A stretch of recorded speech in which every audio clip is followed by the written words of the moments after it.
बिहार के श्रम विभाग को एक बहुत बड़ी सफलता मिली है और यह सफलता इस मायने में है कि एक चिमनी भट्टे पे मुरादाबाद उत्तर प्रदेश के 27 के करीब पुरुष महिला और कुछ बच्चे भी थे जो वहाँ थे। ये शिकायत आई थी कि उनको जबरन काम करवाया जा रहा है या उनका वेतन नहीं दिया जा रहा है, ट्रीटमेंट नहीं हो रहा है। आमतौर पर चिमनी भट्टों पर इस तरह की खबरें आती रहती है, लेकिन जितनी तेज़ी से त्वरित मतलब स्विफ्ट एक्शन हुआ है इस मामले में, उसको देखकर हम कह सकते हैं कि बिहार के बाहर बिहार को लेकर के जो एक छवि बनाई जाती है उसके ठीक उलट एक पॉजिटिव तस्वीर आज मैं आपको दिखा रहा हूं। और उसके एक महत्वपूर्ण सूत्रधार कह लीजिए, नायक कहना थोड़ा ज़्यादा हो जाएगा लेकिन मैं सूत्रधार कहता हूं, सत्य प्रकाश जी जो पूर्वी चंपारण के लेबर सुपरिटेंडेंट हैं। सर स्वागत है। धन्यवाद। क्या हुआ था पूरा मामला?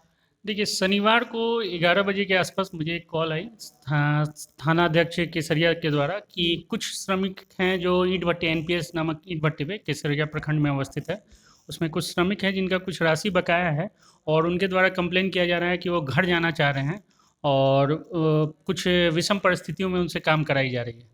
तो त्वरित कार्रवाई करते हुए मेरी टीम के द्वारा वहाँ पे थाना अध्यक्ष से संपर्क किया गया और मैं स्वयं ही वहाँ थाने पे चला गया, क्योंकि ये मामला थोड़ी गंभीर मुझे लग रही थी, क्योंकि ये सूचना आई थी कि सारे श्रमिक बाहर के रहने वाले हैं।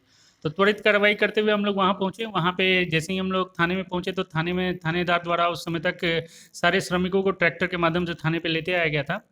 थाने पे फिर उनसे बातचीत करने पे ये पता चला कि वो सारे यूपी ज़िले से आए हुए थे। एक ठेकेदार के माध्यम से उन्हें यहाँ लाया गया था और ठेकेदार ने उन्हें कहा था कि मैं 2-3 दिन में उन्हें पैसा जो खुराकी होती है उसके माध्यम से उन्हें दिया जाएगा, लेकिन किसी कारणवश उन्हें खुराकी बिना दिए हुए ठेकेदार के द्वारा वहाँ से प्रस्थान कर लिया गया। और इसी बीच जो नियोजक थे उनका कहना था कि उन्होंने सारे ठेकेदार को सारे जो कुछ खुराकी के पैसे और जो ठेकेदार का जो उनका कॉस्टिंग उनके बीच में अंडरस्टैंडिंग थी उसके बीच में पैसा दिया गया था, जिसके संबंध में उनके द्वारा एक पेपर भी प्रस्तुत किया गया। पेपर से प्रतीत होता है कि कुछ राशि का अंतरण किया गया था, लेकिन मूलभूत सुविधाओं के अभाव एवं जो खुराकी के अभाव में श्रमिकों को वहाँ रहने में काफ़ी परेशानी हो रही थी और श्रमिकों के से बात की गई, उनके साथ बच्चे भी काफ़ी संख्या में थे। तो उनके द्वारा कहा गया कि वो यहाँ के कार्य शैली और कार्य के जो परिवेश दिया जा रहा है उससे असंतुष्ट, हाँ, उससे संतुष्ट नहीं थे। तो उन्हें तत्काल प्रभाव से उनकी राय को जाना गया और उनके 4 ही दिन हुआ था उन्हें यहाँ आए हुए और काम शुरुआत किए हुए। अभी काम की शुरुआत नहीं की गई है वहाँ पे अभी मतलब जो जगह था उससे साफ सफाई की जा रही है। तो तत्काल प्रभाव से उन्हें उनकी राशि जो न्यूनतम मजदूरी दर जो हमारे अधिनियम 1948 के अंतर्गत है उसके अंतर्गत उन्हें भुगतान की गई राशि 40,000 के आसपास उनकी राशि भुगतान की गई और उसी समय ही उनकी राय ली गई। राय में उनका यही कहना था कि वो अपने गृह स्थान जाना चाहते हैं। तो तत्काल प्रभाव से वहाँ पे ट्रैक्टर की व्यवस्था करते हुए कुछ लोग वहाँ पे ट्रेन से जाना चाह रहे थे, कुछ लोग बस के माध्यम से जाना चाह रहे थे।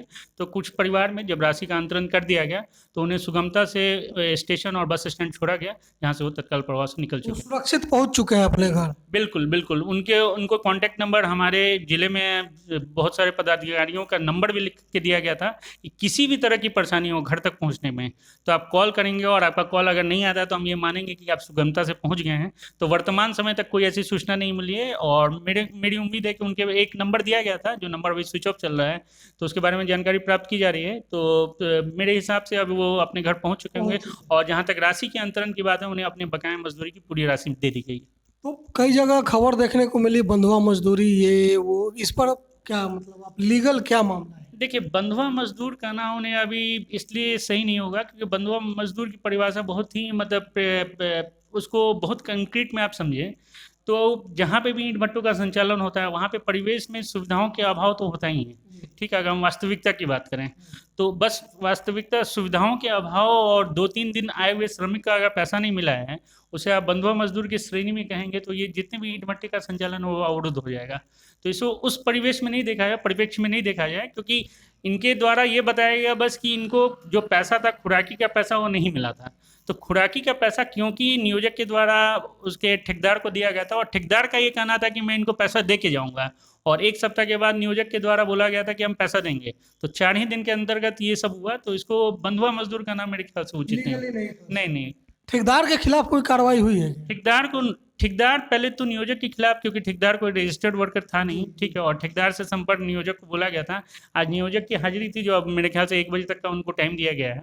तो पंजियों के संधारण और एवं श्रम अधिनियम के अंतर्गत जो पंजिया और ये सब संधारण की जाती है, उनको आदेशित किया गया है कि वो साक्ष्य के रूप में प्रस्तुत करें। तो जैसे ही वो साक्ष्य के रूप में लाते हैं तो फिर विस्तृत जानकारी दी जाएगी इस संबंध में। Thank you very much sir.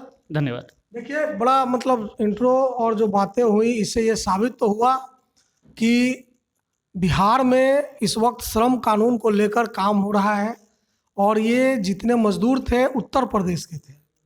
और बताइए कि उत्तर प्रदेश के मजदूर थे, एक फ़ोन आया, एक शिकायत हुई, और तत्काल उनको रेस्क्यू करके उनके घर तक पहुंचाने का काम यहाँ का श्रम विभाग, बिहार की मतलब बिहार का जो सिस्टम है उसने ये किया। तो कृपया बिहार से बाहर के लोग जो हैं वो बिहार के बारे में जो धारणा बनाते हैं, उस धारणा को तोड़ने की ज़रूरत है। एक अकेली ये खबर उस धारणा को तोड़ने में बहुत सहायक हो सकती है। और तो देखते रहिए फाइनल पोस्ट। सर से हम और भी इस मुद्दे पर आगे बात करेंगे। नमस्कार।